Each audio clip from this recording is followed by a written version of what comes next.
Welcome to another episode of DrayZera Uncensored, and my goodness, we have a special guest today. She's not only an artist, an actress, a writer, a reality TV star, she is the designer at the Countess of Brighton and Hackney. She is Pasha Du Valentine! I see you're still taking the tablets. Oh man, yeah. Tablets. I haven't touched paracetamol in ages. How are you, Uma? It's lovely to hear from you. Thanks for calling. Oh, thank you very much. Thank you very much. I don't know who this Uma is. I'm DrayZera, but it's okay. We're both the same person. Cough, cough. DrayZera Uncensored, bringing you interviews, hot topics, and my uncensored opinion. Subscribe to DrayZera for all things podcasts, vlogs, spoken word videos, and so much more. Why would you go anywhere else?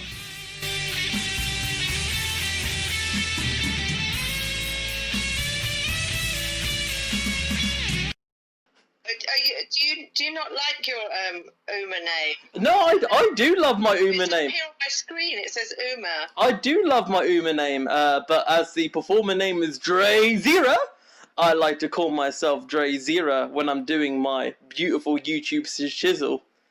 Alright then, do you want to start that again, or should we just carry on? No, let's just carry on. This is DrayZera Uncensored. It's okay. It's okay. It's absolutely fine. No worries. Yeah, so, man, so Pasha, you have been in the creative game for so many years, haven't you? Yeah, alright. Don't rub it in. No. I mean that it's just an honour that you've done it for so long. You must have experienced so many amazing things over the times, haven't you? Well, yeah, I've been involved in lots and lots of sort of private projects and community projects and charity stuff and lots of failed business ideas. So, yeah, I've been around a lot and I've got a lot of experience, so I'll take that. Wow, goodness. So, I want to go back right to the beginning. So, when this amalgamation of from the beginning of your career in the arts, right to the lady that have drawn the female Jesus, who's got an amazing fashion line now. So yeah, how did it all begin for you? Tell me the beginnings, the seeds of this beautiful human being that I'm chatting to right now. Well, I think I was brought up by quite a working class dude. My dad was in the Navy, and he was so tight. And we never get any pocket money, and obviously clothes, he wasn't interested in buying me clothes because I was a girl, and he just thought I should do the cleaning. So that's where it all started, I think. And I made my first pair of trousers. I was about 10, and I cut up some patches and just sewed them over this pair of sort of pink trousers. And that was my first sort of foray into fashion, I would say. Oh, wow. And then later on, I was about 18 and I had this boyfriend, this punk dude, and my dad wouldn't let him in the house. By this time, my dad was earning quite a lot of money and we'd upgraded and we had this beautiful little semi-mansion, you know, that sort of thing. And my dad made him sit in the porch because he had green hair. So I married him because I was so pissed off. And Was this like a protest marriage then? Sorry? Was this like a protest marriage? It was a protest marriage, yeah. It was the first of 5. Oh goodness, don't worry. My dad's on free, so you know I'm not here to judge. Yeah, no, never judge me. I will never judge you. Don't worry. But that got me into the punk scene because I had to leave, and I went and lived in London. And I was part of the squatting scene in the late 70s, early 80s, and that's been very instrumental in my artwork and my fashion sense. And that's really kind of who I still am. I'm still trying to make revolutionary stuff in art and fashion. That's awesome. That's absolutely incredible. I mean, it's interesting that if I could extrapolate to how I've sort of begun in a very short way, my parents are very, very, very strict. The kind of Muslim strict that they don't know about my free tattoos kind of strict. And you know, it's very fascinating that your dad, you've mentioned he was uptight, he was in the Navy. Does that also mean that because he was in the Navy, does that mean you didn't get to see him as often as you wanted to? No, I did want to see him. He was so strict. We got caned a lot, and Oh, goodness. What's the sort of Victorian punishment regime? So I liked it when he was away, to be honest. It was like, oh, yes, no caning. Goodness, yeah. Awesome stuff. Awesome. Definitely. Yeah, and so it also mentions that you've done quite a bit of acting as well. So, what acting have you done? How did you get into the acting scene as well as the fashion scene? Well, I think if you're quite a visual person and you're quite gobby, and I'm both of those things, you sort of get roped into stuff. So I haven't been in any sort of plays as such. I don't do traditional acting, but I've done a lot of performance art. Okay. I've done a lot of appearances, and I've done a lot of presenting, and I've got my own YouTube films that I've been in as well. So yeah, it's kind of a bit of an alternative route to acting. Absolutely, definitely doing it in your own kind of like rebellious style of way. Do you know what I mean? Like, you're like, I don't want to go to conformity. I want to be Pasha Du Valentine. Do you know what I mean? Well, yeah, I mean, it's acting as yourself is sort of cheating, isn't it? But that's the only, perhaps myself is a big act. I don't know. It's with the two crossover. Sometimes I don't know who I am. So. Oh, do you?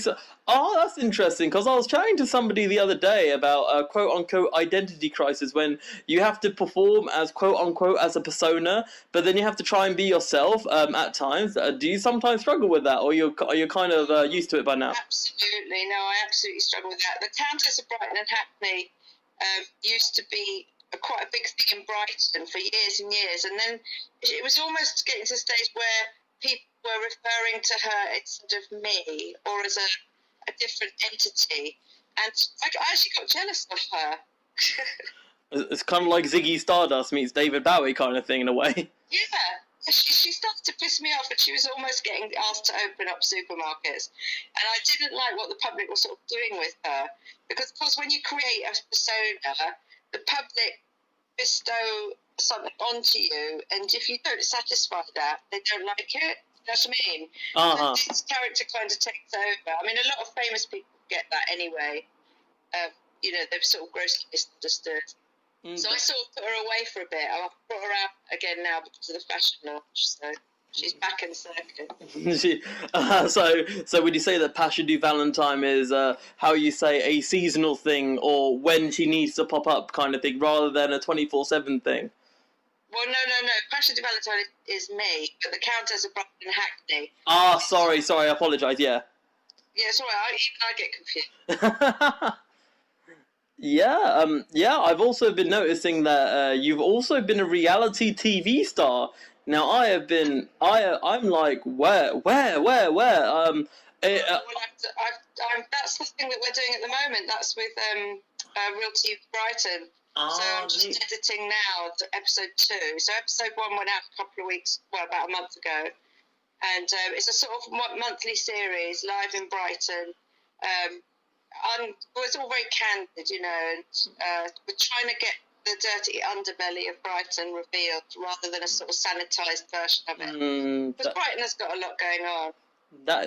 That's good. That's good. I'd rather see the raw than the polished, quote unquote, conservative levels of, you know what I mean? Because I feel that sometimes documentaries can be a bit bland, but it definitely seems to me that I mean, I've seen enough of your content. I'm like, yeah. If it has Pasha Du Valentine, aka the Countess, I'm like, yeah, this is going to be rock on. Yeah, it's a bit raucous. But that's going to go all over the country. It's not going to just stay in Brighton for that. It's launched in Brighton, but that's going to travel. Oh, neat. Is it so? Essentially, is it one of those where you're having a film crew all across the country, or is it going to be on mainstream TV? Well, not unless somebody buys it, and they won't, because there's far too much swearing. Oh, Channel 4, listen, Channel 4, you've had Eurotrash on, yeah? There's so much swearing. That's true. And they're always phoning me. The mainstream TVs are phoning me up and saying, would you like to do such and such, or would you like to do such and such? And to be honest, I'm not that interested in mainstream TV at the moment. Because I don't want to compromise, you know, the other project I'm involved in at the moment. And they would definitely say that I probably can't do some of them. So. And also when you're in mainstream TV, I always feel that when you're in mainstream TV and you're having yourself out there, then do you feel that you'd be limited in who you want to portray yourself as? As in, they're going to say, you got to do this and that, and you're like, no, I don't want to do that. Go away. Well, yeah, I mean, definitely. I did Come Dine with Me once, and they, you know, everything's really contrived. That's the first thing. And then they cut out all sort of good bits. So that's the other thing. To make it sound like a fracas kind of thing. I'm allowed to talk about it, and I like to talk about things. So, you know, there were a lot of things that went wrong with that. Yeah, that's interesting. I actually typed on YouTube reality TV COUNTESS like you, basically, and I'm like, and Come Dine With Me did pop up.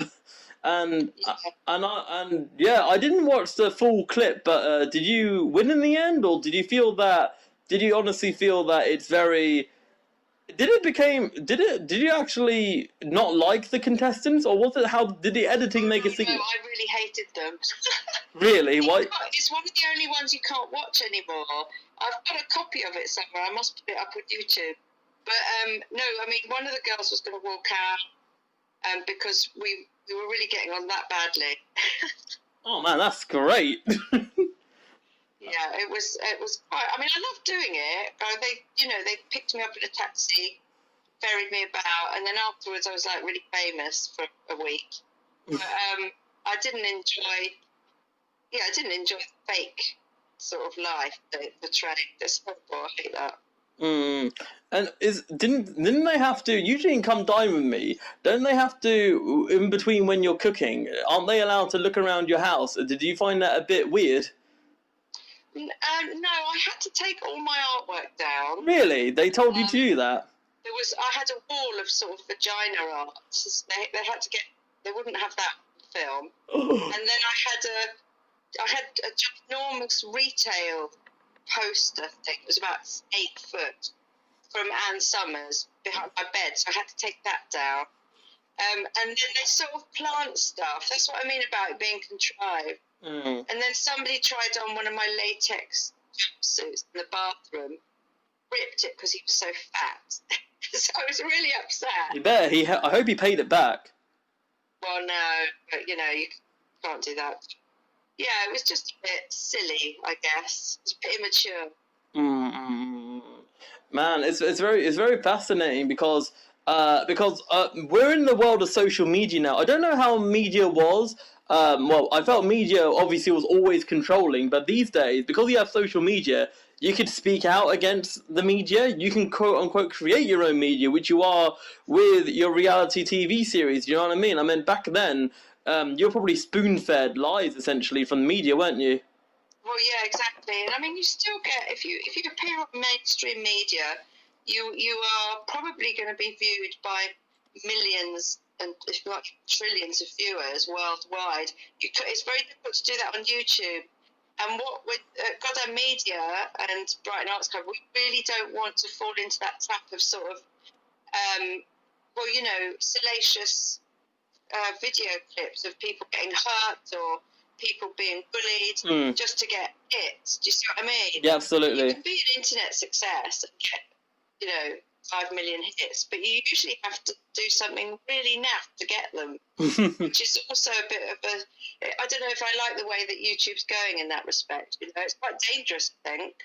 I think it's very fascinating in terms of YouTube because as a fellow YouTuber myself, and ironically, this going on YouTube, I feel that YouTube is slowly cleaning up its act. I mean, because there's a recent adpocalypse that's happened. Basically, a lot of YouTube advertisers has pulled out in order for YouTube to clean up its act. But yeah, I'm pretty sure that it'll eventually clear itself out. I mean, YouTube is... I think so. I mean, they're talking about it being the next mainstream channel, or the next TV channel, rather. That YouTube in itself is going to be an option that we all watch. But they need to do they need to do more educational, more interesting subject matter, I think. And then the people that are big YouTube hits really need to be eradicated because some of them are just shite.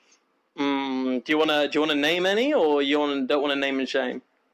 No. I don't really watch all that crap. But I know, I've got 4 children, and I know the sort of thing that when they were growing up, especially my son, the sort of thing that he would find entertaining is the sort of thing that I'd ban, actually, if I was head of the government, So I think they do need to police it. Because I'm an artist, and I don't really like the idea of censoring anything. But when you've got children, I mean, I don't know, there's a guy who does some sort of channel, and he just takes a piss out of his girlfriend all the time. Oh, yeah, I know that one. Yeah, I forgot the name. Yeah, I've seen it. I'm like, what the hell? I think it's acted though. But something on his girlfriend's tampon the other day, and that's like, and it was filmed, watched by millions of people, and that's a sexual assault, And who's policing that stuff? And what does it say? What does it say about society when he's getting so many hits for performing an act of abuse on a girl? It's fucked up. Yeah, and also, don't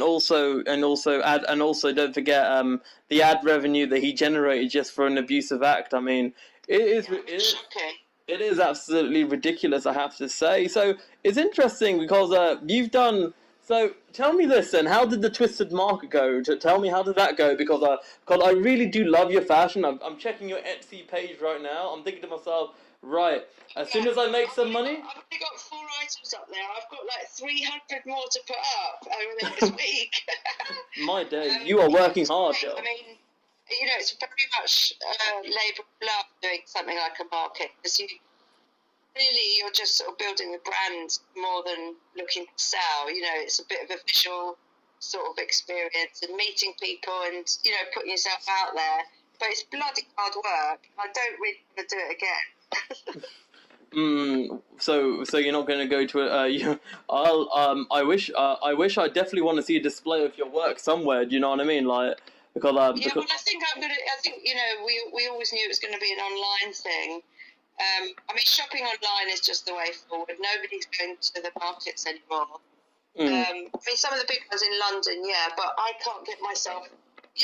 Physically, I don't want to have to do that at my age. It just wore me out after the weekend, to be honest. Not just the time you put in; it's like the packing and getting it up there, and it's a bit labour intensive for a countess.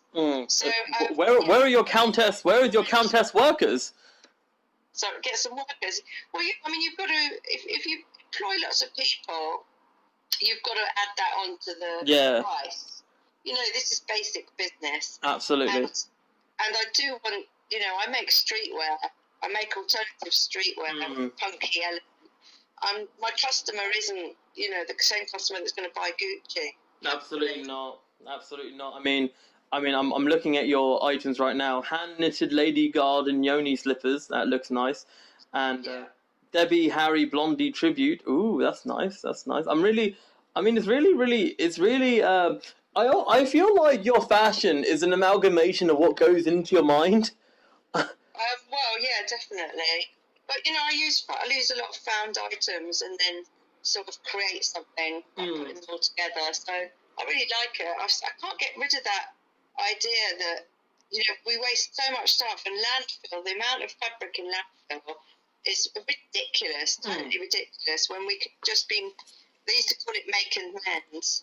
I think during the war. I mean, I'm not old enough to have been through the war, believe it or not, but that idea where, people just buy something, wear it 3 times, then just get away. That's horrible. Absolutely, I agree. It's interesting.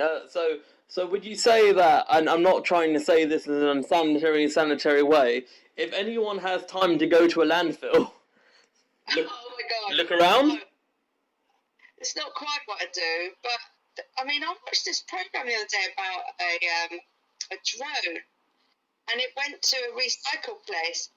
And what Britain's got, there's these huge, like, sort of factory places where we take all the recycling, the plastic, get rid of all the dead animals out of it, and then pack it into these huge sort of blocks and send it back to China, which is where we bought it.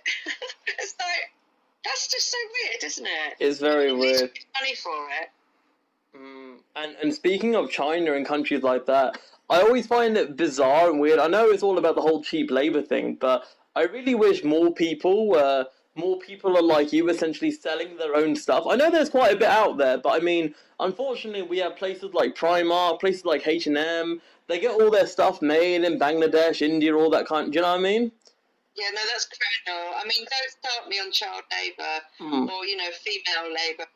These young girls, particularly India, are not getting to school because they're worth money as in slave labour sort of situations, you know. I hate that. When I don't want to wear a pair of trainers where people have suffered to make them. Absolutely, and it goes to a point where the only kind of let's say fashion that you feel comfortable in is either the ones that you've made or very very very you know, unique, bespoke, expensive gear. Do you know what I mean? Yeah, yeah. I mean, that's the other thing. I don't want to look the same as everyone else. I've never wanted that. Oh, absolutely. Stand out. And for me, you know, I don't earn much money. And the way to stand out, I suppose it's a sort of showing off, isn't it? Oh, absolutely. The way to stand out is to make something that everybody's looking at and going, oh my God, that's amazing. I really like that feeling. Absolutely. That's great, because for me, when I get onto that stage and I do my own thing, I like to think that I'm idiosyncratic myself. That's why I have a lot of respect and admiration for you. I'm not just saying this as some sort of fanboy. Woo, go Pasha! But I'm saying this as in somebody. Sorry? I'll take that. I mean, for me, I mean, these days, we have modern celebrities and performers that, unfortunately, I see 1,000 of the same kind. You know what I mean? Yeah. They're all like plastic carbon copies, and unfortunately, if, let's say, back in the day, there used to be, let's say, 10 different kind of artists. Now there's only like 1 or 2, and everyone keeps bandwagoning. And it's good for you that, despite the fact that it's very, very easy to conform, you've still stuck to your guns. Do you know what I mean? Yeah, absolutely. I don't know, there's definitely something culturally important about conforming. But I think that's all to do with like post-Marxist kind of ideas of, well, it's all about economy, isn't it? The economy. And driving the economy, you have to persuade people to buy into this sameness and this keeping up with the Joneses thing. Otherwise, the ethos of consumerism is just going to fall apart, isn't it? That's what it's all about. If everybody realised that, they'd all be doing their own thing. And sadly, we have, without going too political here, we sadly have government mentality is that everyone needs to fall into one box. Do you know what I mean? And there's not enough people that are idiots. Control it. The government control what they can predict. If you've got very creative, artistic people like you and I doing all these crazy things and taking life into their own hands and making art and making performance, and you know, we're unpredictable. They can't herd us like sheep, and that makes it difficult for them to make money out of us. Agreed, and that's absolutely mental. You know, interestingly, obviously, I love talking about your performing side of things, but because you're so dedicated to your performing side of things, how hard is it to balance it with your personal life? Well, I don't have a personal life. Are you talking about matters of the heart? I'm talking about mainly, let's say, you've mentioned you have kids, you've got family, I mean, loved ones. Well, my kids are all grown up now. Woo! Younger, like 26. So, I don't, you know, they're not impacting on me the same way they did when they were all 10. So I've sort of got rid of them, kind of, but I've got grandchildren now. But yeah, of course it impacts. And they all think I'm just obsessive, you know, about my art. That's how they perceive it. Because you know, mostly, I mean, the fashion is a new thing, a new launch, but mostly for me, and it's always been about the art. I obsess. I can't sleep at night because I'm thinking about a piece of art I want to make, or a T-shirt design, because I've got a T-shirt design business as well. Absolutely, and to me, I feel a passion that I don't only think of it as obsessing. I think of it as being driven. Do you know what I mean? If the moment you feel, yeah, and I mean there is cost, especially for women. You know, driven women aren't thought of as attractive. You know, they're supposed to be sacrificial for their families or their partners. And I think I can't imagine how difficult it is for young young mothers now growing up their families. I think it's just getting harder and harder. I mean, I went through that. I was a single parent. I had 4 kids. You'd have to speak to my children about the sacrifices I made, because as far as I'm concerned, it was all tickety-boo. Bless. It's fascinating because even though we are slowly, I feel that the equality between women and men is happening. It is happening much better than before. I do feel that there's a lot of work still to be done. Do you know what I mean? Because I don't know. See, I feel that it's worse. But I was a punk, and there wasn't any. We weren't considered any less for being a woman in those circles. Really? That's interesting. Yeah, we were very egalitarian. Women were lead singers in bands. They weren't just eye candy. They were writing. They were, producing fanzines. They were producing fashion. We all had an equal voice in that sort of scene. And I don't think you get that in contemporary culture at all. So you're saying, are we talking about back in the 70s and 80s? You're saying that women are more equal now, then than now? I think they were more equal then. I do have a different experience because I was a punk and because I was living in London. We were quite out there, so I don't think we were touched in the same way. So I might have a coloured view, but certainly I think it's got loads worse. I think women are really having to fight to get away from objectification. I think there's a backlash in terms of feminism, which is prevalent and means that with the rise of sort of Twitter and trolling, social media bullying, I think it's way worse for women. I think it's horrific. This rape culture seems to be growing as social media seems to be taking over everyone's lives. And I'll give you an elaboration on this. There's one example that I know what you mean. One example is this. I did an experiment. This is a couple of years ago. I used to play for a football team in a Sunday league, and I joked around with a football mate of mine because I knew he was on Plenty of Fish. So for 1 hour, I pretended to be a female on Plenty of Fish. And what happened was, within 1 hour, I got 1,000 messages of random people. Yeah. And I think to myself, my goodness, because I'm not trying to play the sexist card here, but I swear, if any female is on a dating site, then women become the prey heavily, and I'm like, what the hell? This is scary. Yeah, exactly. And then if you don't play ball, literally, and metaphorically, you just get a barrage of abuse. Which is completely unfair. Sort of targeting, it's very debilitating, and emotionally, it really does strange things to a girl emotionally, a woman, I should say. And I don't think it's good. I think it's really unhealthy. And then there's problems with pornography. Pornography's always, or traditionally and contemporarily, objectifying women, hurting women. Our sons have got complete access to quite horrific stuff. I think that's a really negative thing because when I was growing up, that wasn't available. As a man wanting porn, you'd get your dad. You were lucky if you found your dad's porn mag. That was pretty much the level of it. And I've used a lot of 70s porn in my artwork actually, and I think I'm quite nostalgic for it. I wasn't familiar with it, but there's something nostalgic about the lack of sort of pain and hurt, and some of the horrific things that you can see online now. Absolutely, I could not agree more. Well, Pasha, I have to say, I'm going to leave the final word to you. Tell us all the links you have on your social media, and if you want to give any message to anyone out there who is suffering for their art or suffering because they are female, because you're a champion of this, I've been inspired listening to you. Inspire the Countess lovers. All right, well, it's a bit of a tall order, but yeah, basically, the Countess of Brighton and Hackney, if you Google the Countess of Brighton and Hackney, you'll see all my shops and various outlets. That's the easiest way to do it. I've got a blog, Pasha Du Valentine. I've got about 6 blogs, actually. Goddamn Radio is my radio and TV company. We've got a lot of filming coming up. I love collaborations. If there's anybody out there who's got an idea, they want to do something creative on no budget, because I'm not interested in getting budgets.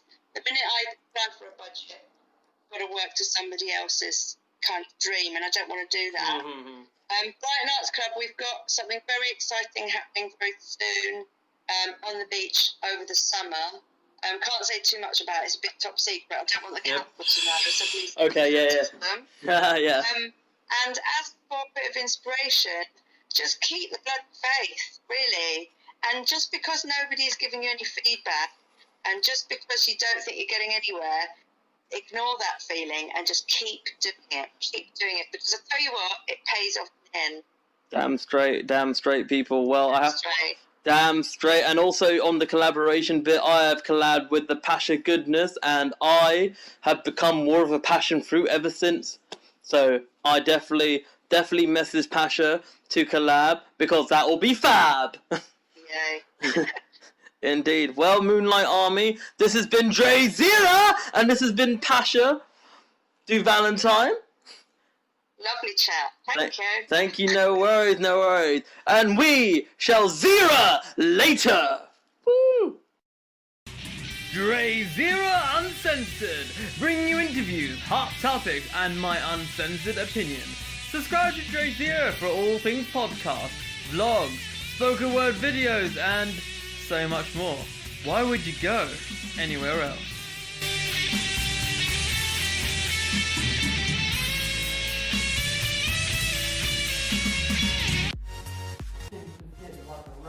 Then an awakening.